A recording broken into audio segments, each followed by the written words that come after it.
Namaskar viewers, welcome to Forum IAS Newspaper Analysis Town Hall. Today is 12th of August and we will see these 5 themes in our Town Hall discussion. Now this one important Supreme Court order on stray dogs has come up yesterday. As you know, stray dog problem is a very real problem in Delhi and NCR, and if you have been living in Delhi and NCR, it is very difficult to walk through streets, especially in the morning and night time, and there is a real danger of dog attack.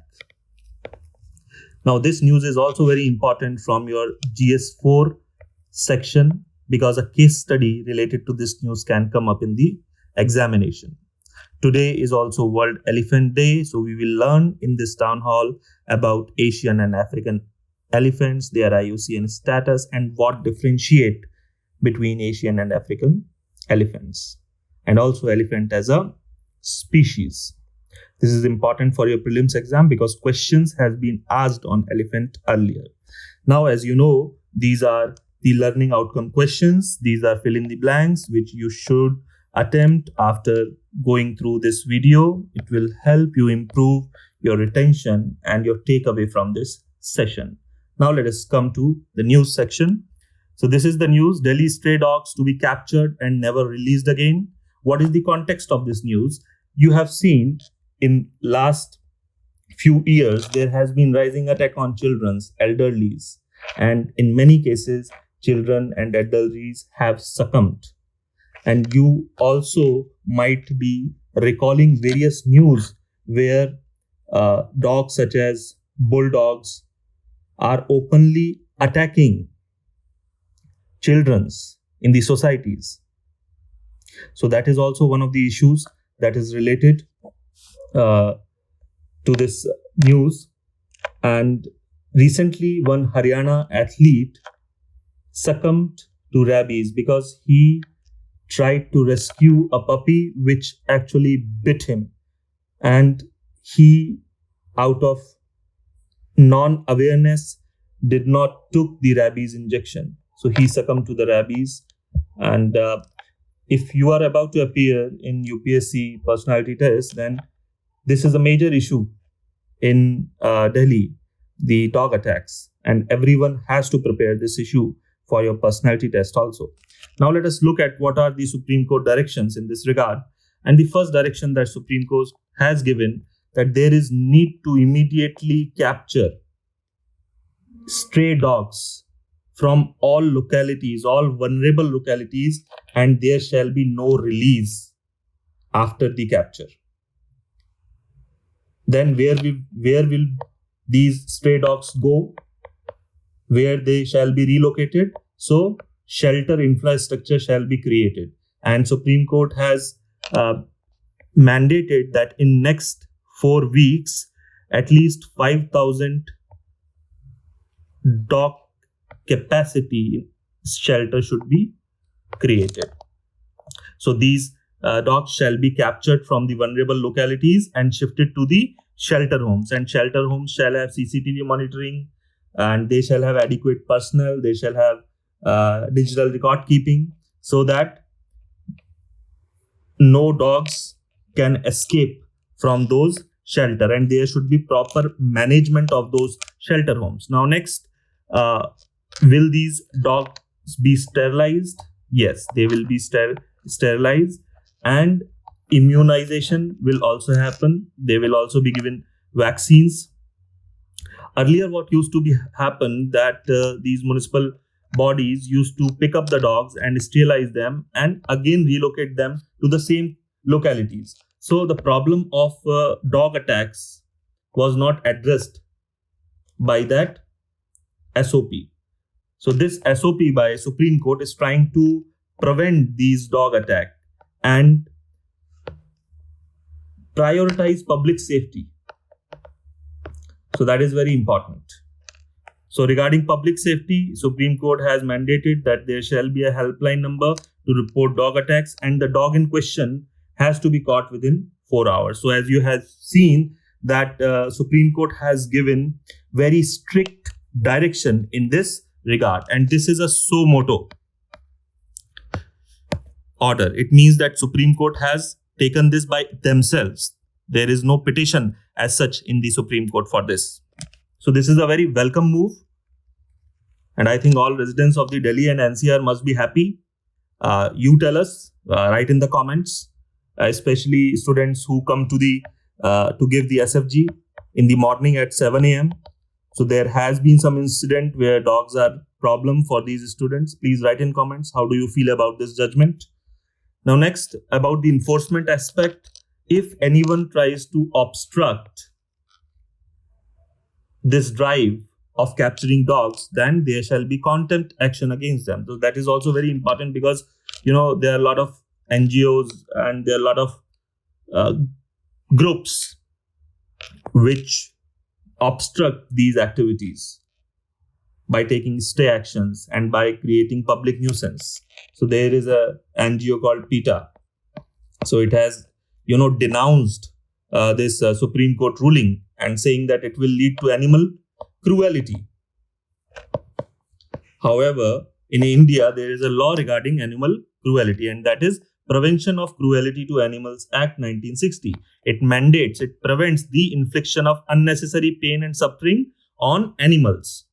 So you can use this law in your GS4 case study. That is also very important.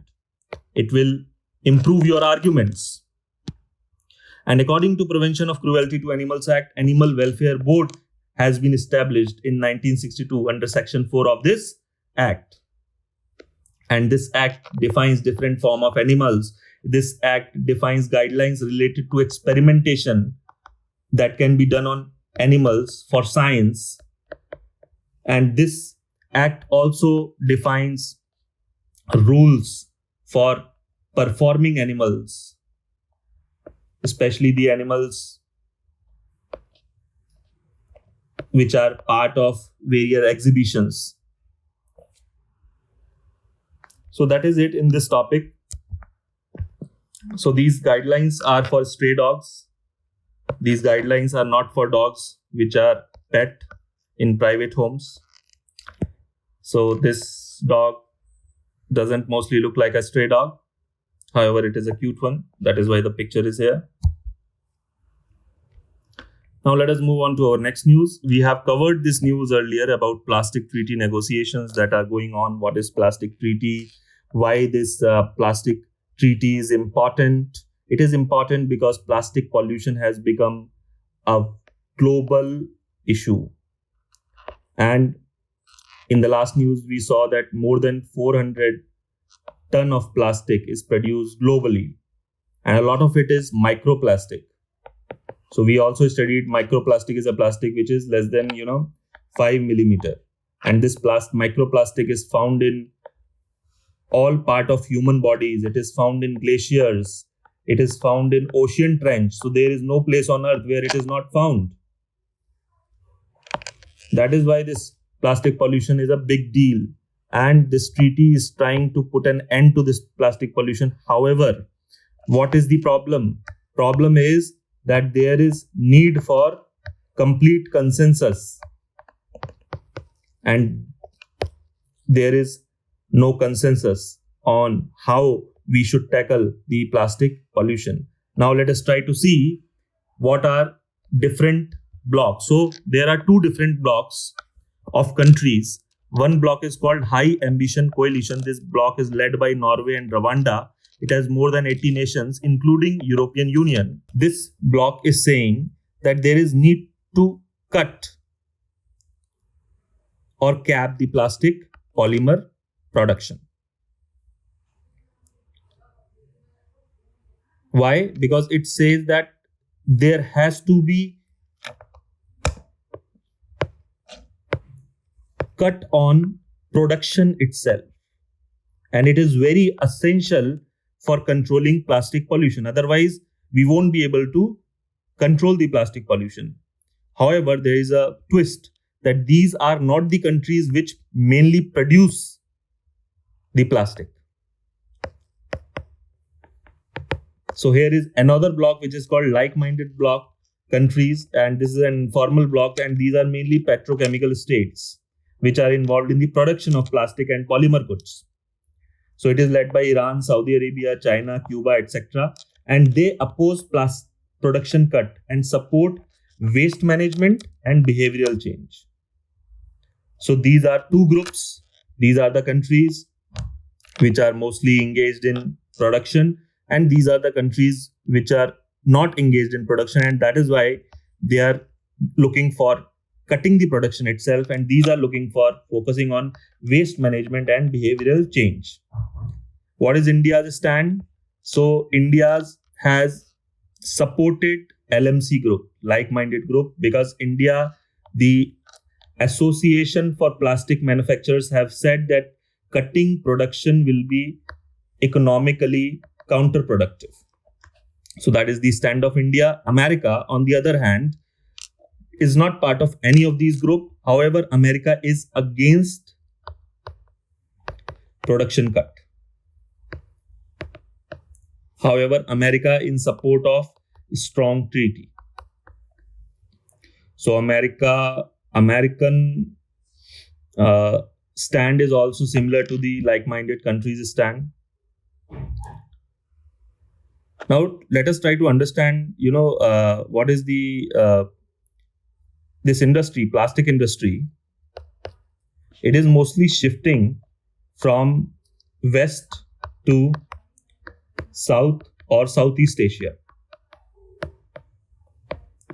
So now countries in South or Southeast Asia are considered as one of the major producers of plastic and polymer goods. So these are the important things about this news. Now let us move on to our next news. So next news is a nuclear threat by Pakistan. So as you know that US and Pakistan are coming closer. They have recently concluded a kind of trade deal, and United States is supposedly helping Pakistan to discover the oil that is present in Pakistan. However, only hypothetically that oil is present. So this relationship between US and Pakistan has become an irritant to India. And why maybe US is going close to Pakistan is because, according to some scholars, it wants to take Pakistan out of the orbit of China. So that might be the calculus of United States. But a strong US-Pakistan relationship is counterproductive to India, right? So this is Field Marshal Asim Munir, the Pakistan Army Chief. He has given this statement in off the record in a private gathering in United States that we are a nuclear nation, and if we think we are going down, we will take half the world down with us. It is directed to India. What India has said that it is a Pakistan stock in trade, means Pakistan is habitual country. This is a habitual technique to try to give such kind of threats. So India has termed as a habitual threat.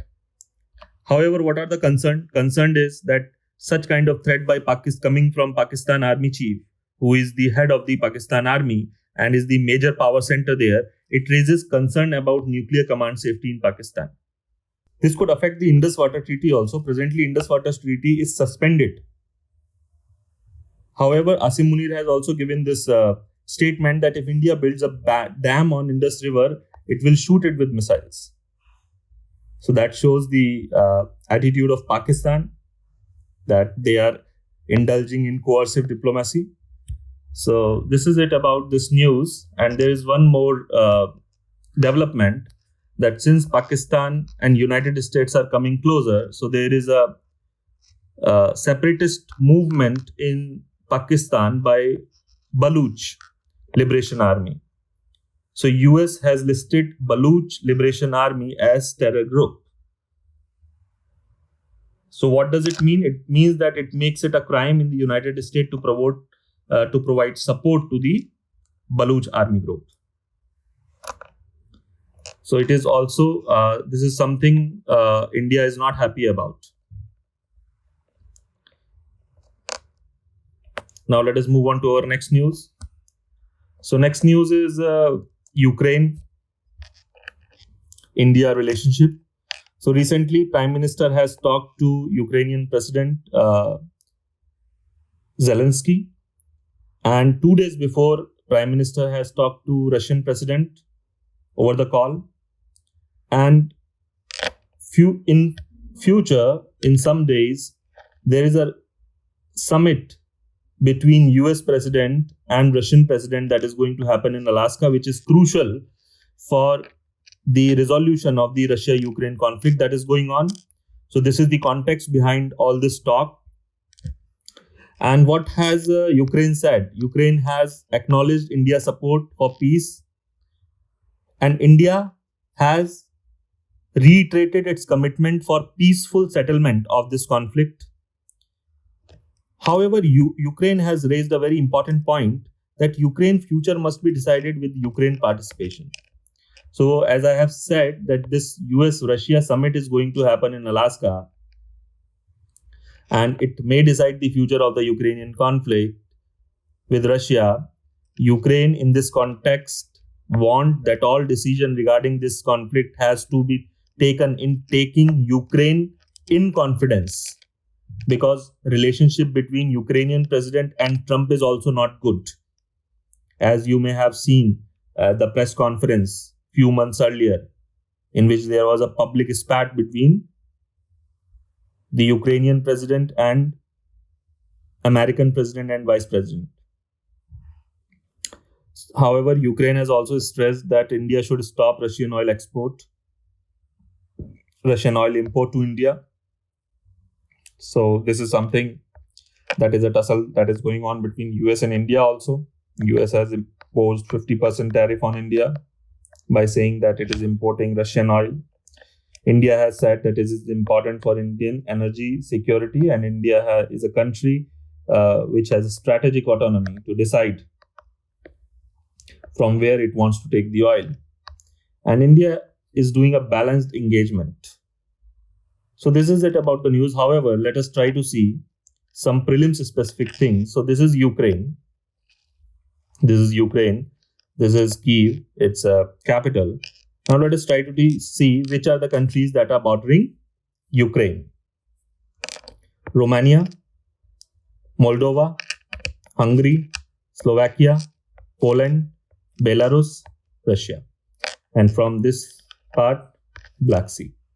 So try to remember this. It is important from your prelims perspective. One question has already come earlier, I think, from this topic, and question may come again. There is one important river in Ukraine which is going into the Black Sea, and that river's name is Dnieper River. River Dnieper. It is not originating in Ukraine. We will see where it originates. However, it is the longest river in Ukraine which discharges itself into Black Sea. It enters Ukraine from Belarus, and before Belarus, it originates in Russia.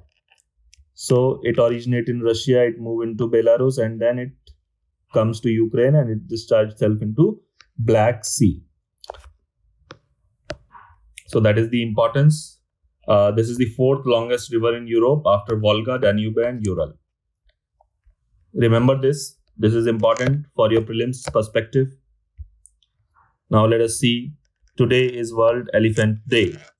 Elephants have great memory. Elephants can remember people they have met long ago. They can remember paths that they have taken.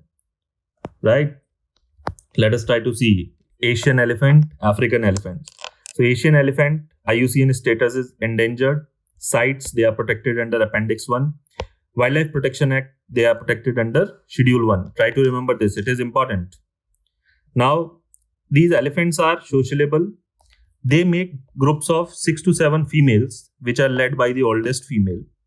She is called the matriarch. And I think male elephants generally roam alone. In African elephants, they are divided into two parts. These are called forest elephants, and these are called savanna elephants. Now, these savanna elephants are bigger than forest elephants. Their IUCN status is endangered, and their IUCN status is critically endangered. Please remember this. This is very important. African elephants is generally larger than Asian elephant. How can you differentiate? They have bigger ear. So African elephants have bigger ears than Asian elephant. Elephants are also keystone species. They are also called ecosystem engineers because of the habitat that they create. Now, these are the fill in the blanks and true false answers from our 7th of August town hall. So that is it. Thank you very much. And if you have any question, you can write in comments.